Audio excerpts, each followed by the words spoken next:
Depuis quelques jours en RDC, la proposition de loi sur la congolité enflamme le débat politique. Elle prévoit d'exclure de l'élection présidentielle, mais aussi d'autres fonctions régaliennes, toute personne dont les deux parents ne seraient pas congolais.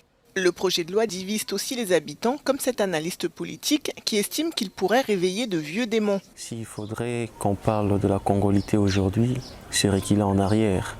Vous savez que cette loi, pas seulement va retracer, mais aussi peindre en rouge les lignes de nos divergences politiques, de nos clivages politiques, ethniques, mais cela va aussi amener le germe de conflit, réveiller ces germes qui existent d'ailleurs aujourd'hui, menacerait grièvement même notre cohésion nationale, notre unité, notre vouloir de vivre ensemble.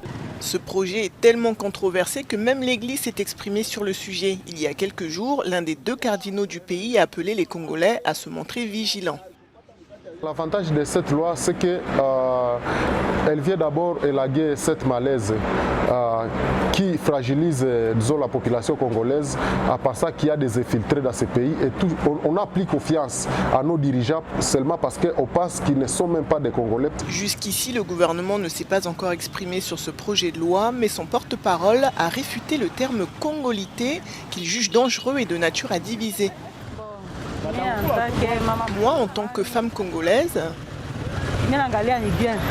je pense que cette loi est bien. Parce que celui qui dirige le pays doit avoir des parents qui sont connus et qui sont tous les deux congolais. Qualifiée de discriminatoire ou d'anticonstitutionnelle par ses adversaires, cette proposition de loi a encore du chemin à faire avant d'être promulguée. Elle doit d'abord franchir plusieurs étapes, à commencer par une Assemblée nationale très divisée sur la question.